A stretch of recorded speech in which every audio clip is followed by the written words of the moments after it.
तो ये जो ऋषि मुनि थे, ये राजा महाराजा सेठ साहूकार नेताओं की दास्ता नहीं पालते थे। नेता ये सब उनके चरणों में झुके रहते थे। कारण क्या था?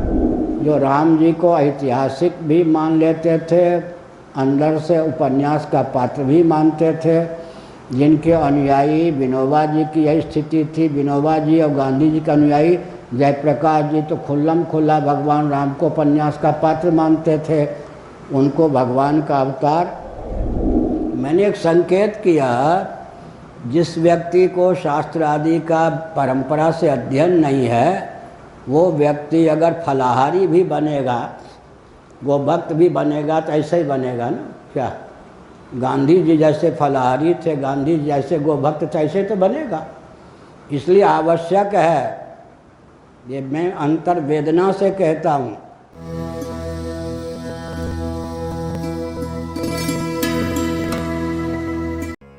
तो ये जो ऋषि मुनि थे, ये राजा महाराजा सेठ साहूकार नेताओं की दास्ता नहीं पालते थे। नेता ये सब उनके चरणों में झुके रहते थे। कारण क्या था? भगवान सुखदेव जी ने तो गालियाँ दे दी। गाली, परमहंस शिरोमणि गाली ये, ए दुर्मद धनियों के दरवाजे को खटखटाने वाले बाबुओं सुन लो, तुम्हारी बाहें टूट गई हैं। उपधान तकिया बढ़िया मुलायम तकिया के लिए तुम धनियों का दरवाज़ा खटखटाते हो। सरिताओं ने कि अपने को शुष्क कर लिया है कि तो बढ़िया शिकंजी आदि पीने के लिए दुर्मद धनियों का दरवाज़ा खटखटाते हो। क्या वृक्षों ने फल फूल देना बंद कर दिया है? कंदमूल देना अमुक अमुक लताओं ने बंद कर दिया है कि दुर्मद धनियों का दरवाज़ा खटखटाते हो? इसका मतलब विद्या ही योगक्षेम वहन कर देती थी। अब उस विद्या का ज्ञान न होने के कारण दिल्लीश्वरो वा जगदीश्वरो वा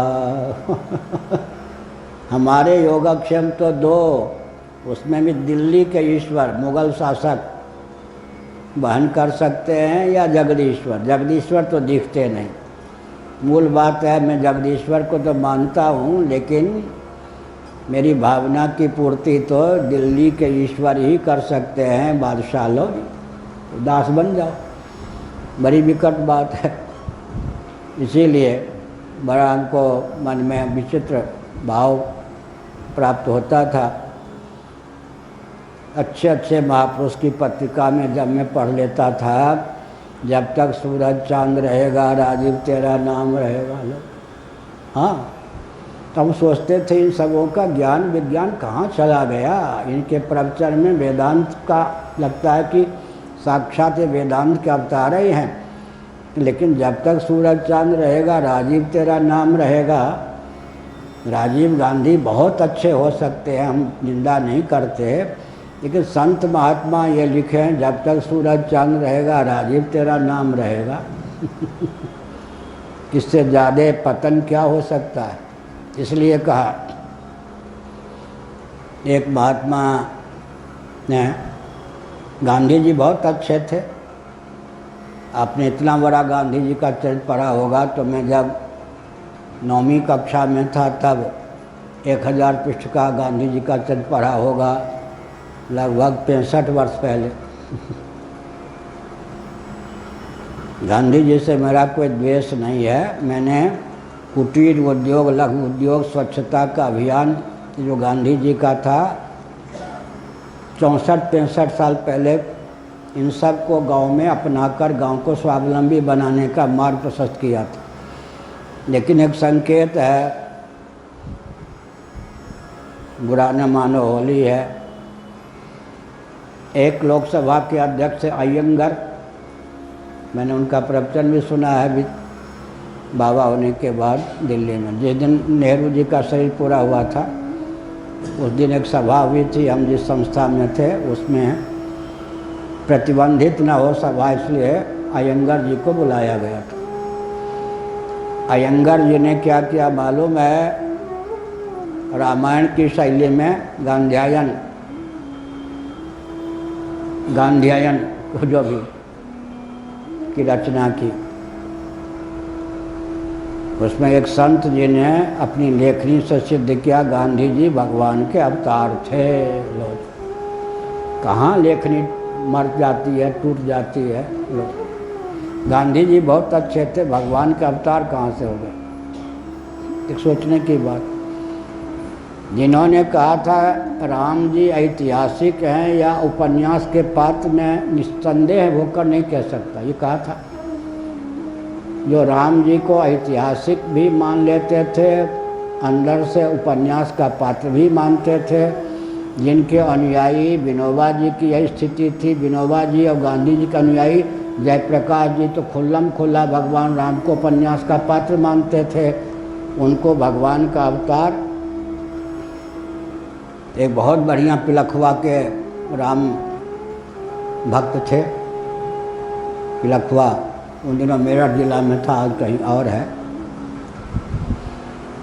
वो हमको बहुत लाड प्यार देते थे, वैश्य कुल के थे, भक्त राम जी। मेरे पास 3 घंटे लगभग 63 साल पहले विचार विमर्श भी किया था। उन्होंने एक बार अयंगर जी को बुलाया। अयंगर जी वल्लभ संप्रदाय के थे, दाक्षिणात्य थे, वैष्णव कुल के थे। सच्ची घटना है। उन्होंने एक मुसलमान सज्जन को पटा रखा था। जब मैं संकेत करूं तो एक तस्तरी में अमुक चीज़ रुमाल से ढक के ले आना, और मैं जब आओ भगत करूं कि जरा हमारे यहाँ जलपान कीजिए, अयंगर जी के सामने रख देना और चख के चले जाना। तुम्हारा बेस दाढ़ी वाला मुस्लिम जैसा होता है ना, वैसे हो, दाढ़ी मूछ कट वाला नहीं। हम पाकिस्तान के प्रधानमंत्री जैसा नहीं, दाढ़ी वाली मुसलमान के लगते रहो कि मुसलमान है। अयंगर जी आए लखवा वाले राम शरण जी के पास, बहुत शिष्टाचार पूर्वक बातचीत हुई। अंत में कहा कि मुझे बहुत प्रसन्नता होगी, मेरे यहाँ कुछ नाश्ता पानी जलपान तो कर लीजिए। अरे आपके यहाँ नहीं करूँगा तो किसके यहाँ, आप तो परम भक्त हैं। ठीक,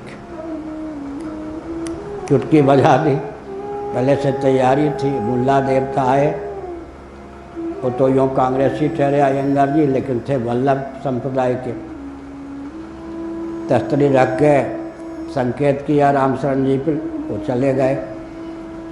खोला, अरे ये क्या किया? अरे राम राम, मुर्गी अंडा थे उस तस्तरी जलपान के लिए।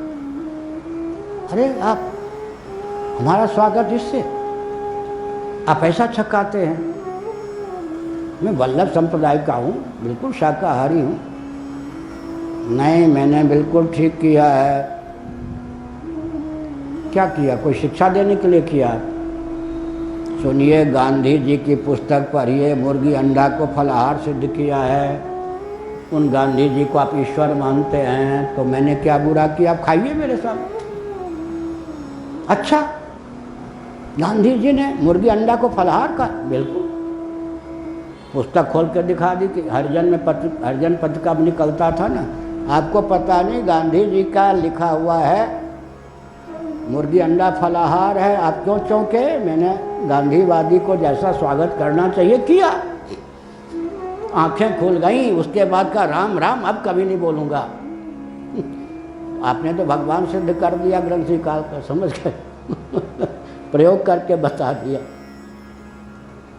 एक बछिया बीमार थी, कष्ट नहीं देखा गया गांधी जी से। सच्ची घटना है। विष के इंजेक्शन देकर से मार दो, बस चिकित्सा मत करवाओ, मार दो विष के इंजेक्शन दे के। ये गो भक्ति है। मैंने एक संकेत किया, जिस व्यक्ति को शास्त्र आदि का परंपरा से अध्ययन नहीं है, वो व्यक्ति अगर फलाहारी भी बनेगा वो भक्त भी बनेगा तो ऐसे ही बनेगा ना। क्या गांधी जी जैसे फलाहारी थे, गांधी जी जैसे गोभक्त थे, ऐसे तो बनेगा। इसलिए आवश्यक है, ये मैं अंतर्वेदना से कहता हूँ। अभी हमने यहाँ के एक मंत्रालय आदि को चलाने वाले को सूचना दी है कि मेरे पास आना हो तो इस पर विचार करके आना। सेकुलर शासन तंत्र धार्मिक संस्थानों की उपेक्षा कर दे, करता ही है, तो ये सब श्री विहीन हो जाते हैं, खंडर हो जाते हैं। सेकुलर शासन तंत्र धार्मिक संस्थान को हाथ में ले तो ये नष्ट हो जाते हैं। ध्यान गया है नहीं? ये जो हमारे मानबिंद दुर्ग या किले हैं, शासन तंत्र के द्वारा उपेक्षित हो गए या नहीं? राम जन्मभूमि भी सब कुछ उपेक्षित है। ये सब हम लोगों के मठ उपेक्षित क्यों है? मैं किसी राजनीतिक दल का नहीं, तो हर राजनीतिक दल इस मठ को निगलने का प्रयास करता है, उपेक्षा करता है। और श्री जगन्नाथ मंदिर को ले लिया अपने हाथ में तो रसातल में पहुंचा दिया, बद्रीनाथ मंदिर को ऐसे ही। इसका अर्थ क्या हुआ? सेकुलर तंत्र अगर गोरक्षा की बात करेगा तो वैसे ही करेगा। गाय की उपेक्षा कर देगा तो गौमूत्र को कटवा देगा, गौरक्षा का माल प्रशस्त करेगा तो कोई पटांग ढंग से करेगा। इसीलिए सेकुलर शासन तंत्र में यह क्षमता नहीं है कि हमारे प्रशस्त मानबिंदु की रक्षा कर सके। उपेक्षा करके भी संहार कर देगा, रक्षा का अभियान चला के भी संहार कर देगा। तीर्थों के उत्कर्ष पर ध्यान गया सेकुलर शासन तंत्र का तो सिनेमा, शराब, होटल का केंद्र, क्या तफरी, पिकनिक का केंद्र बनाकर तीर्थों का तीर्थत्व लुप्त हो जाएगा। नहीं तो वहाँ रोड भी नहीं पहुँचने देगा। इसका मतलब सेकुलर शासन तंत्र अगर छू ले तो नष्ट, और न छूवे तो उपेक्षित होने के कारण नष्ट। इसलिए अगर हम अपने मान बिंदुओं की रक्षा चाहते हैं तो शासन तंत्र हमारी भावना के अनुसार शास्त्र सम्मत विधा से हो।